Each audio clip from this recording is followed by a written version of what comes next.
Winter is a season of beauty. Snow can create a magical wonderland, but it also brings big challenges. Ice can make roads slick and dangerous. Heavy snow can close schools and businesses. Strong winds can knock out power, leaving us in the cold and dark. That's why, accurate weather forecasts are so important during the winter months.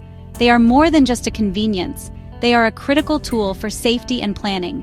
Knowing what kind of weather is coming helps everyone make smarter choices to protect themselves and their families from the harshness of the season. Think about all the decisions we make based on the weather. A good forecast helps city officials decide when to send out salt trucks to treat the roads before ice forms, preventing countless accidents. It helps school superintendents make the call to cancel classes, keeping kids and teachers safe at home instead of on treacherous roads. For families, it means knowing if you need to stock up on groceries, check your generator, or change your travel plans for the weekend. A reliable forecast gives us the heads-up we need to prepare for whatever winter throws our way, turning potential emergencies into manageable situations. For many industries, winter forecasts are essential for daily operations. Airlines need to know about potential blizzards or icing conditions to schedule flights safely, avoiding delays and cancellations that can affect thousands of travelers. Truck drivers who transport goods across the country rely on these forecasts to navigate their routes, avoiding mountain passes that might be closed due to heavy snow. Even local businesses like restaurants and shops use forecasts to predict customer traffic. A snowy day might mean fewer customers, so they can adjust their staffing levels accordingly, saving money and resources. Ultimately, understanding and preparing for winter weather is a team effort, and it all starts with a reliable forecast. It empowers us to be proactive rather than reactive. Instead of being caught off guard by a sudden snowstorm, we can take steps to ensure our homes are warm, our cars are ready for the conditions, and our loved ones are safe. That feeling of preparedness is, honestly, invaluable. As we look deeper into how these forecasts are made, we'll see the incredible science and technology working behind the scenes to give us this crucial information every single day.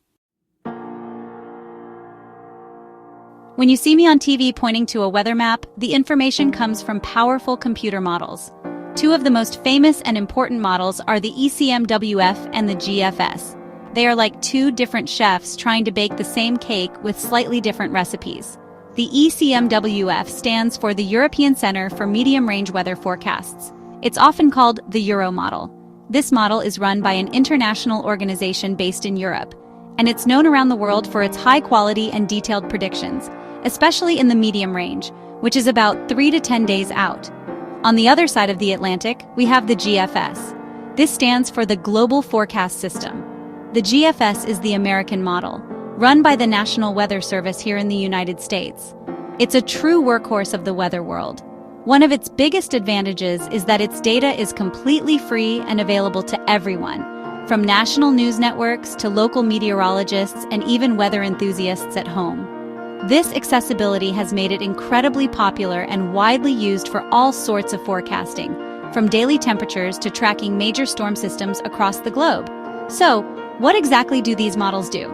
They take in a massive amount of information about the current state of the atmosphere. This includes data from weather balloons, satellites, airplanes, and weather stations all over the planet. They gather details on temperature, wind, humidity, and air pressure. Then, these supercomputers use complex mathematical equations, based on the laws of physics, to simulate how the atmosphere will behave over the next several hours and days.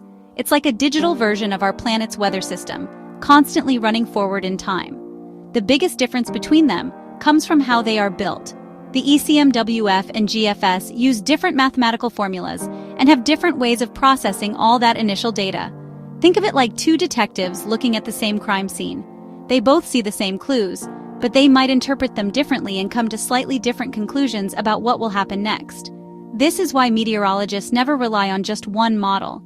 We look at both the ECMWF and the GFS, compare their predictions, and use our expertise to create the most accurate forecast possible for you.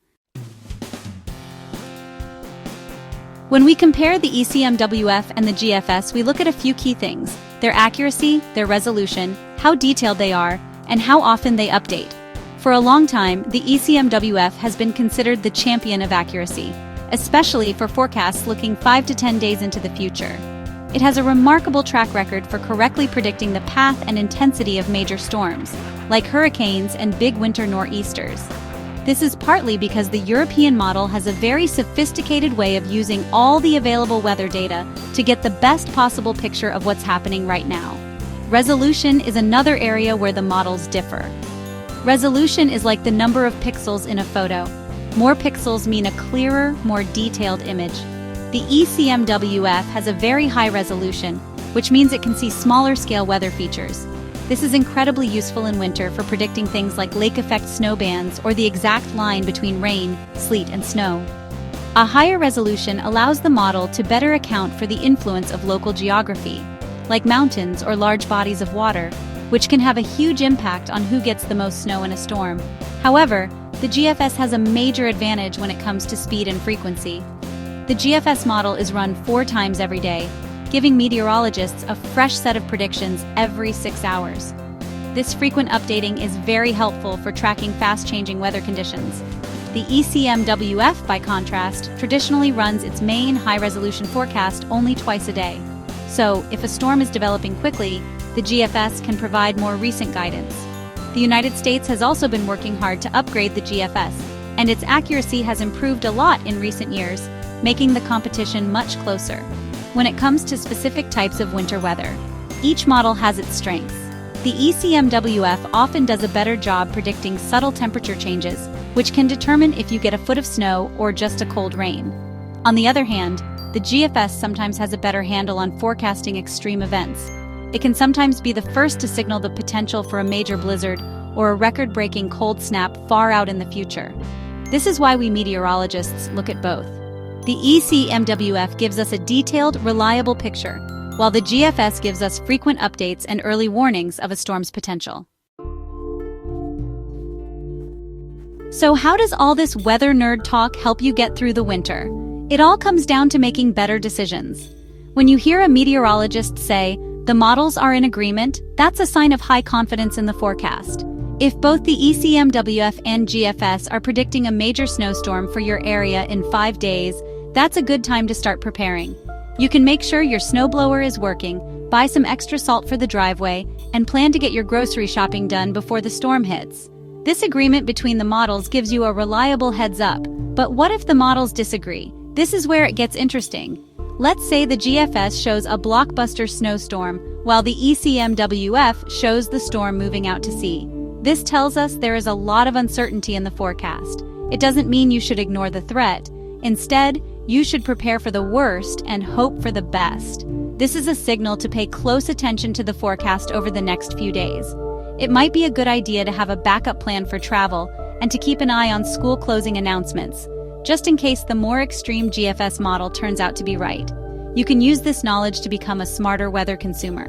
When you see a forecast online or on an app, especially one that goes out more than a few days, remember that it's based on these models. If a forecast looks particularly extreme, it might be one model's solution. Wait to see if other forecasts start to show the same thing. This is what meteorologists do. We look for trends. Is the GFS starting to look more like the ECMWF? Or is the ECMWF shifting its prediction closer to the GFS? Watching these trends gives us a better idea of what will really happen. In the end, the best advice is to use both models as tools, not as certainties. Trust your local meteorologists because we spend our days analyzing these models and adding a human touch of experience. When we tell you a storm is coming, we're giving you our best professional judgment based on all the available data. By understanding a little bit about the ECMWF and GFS, you can better appreciate the science behind the forecast. You can understand why a forecast might change and use that information to stay flexible, prepared, and most importantly, safe all winter long.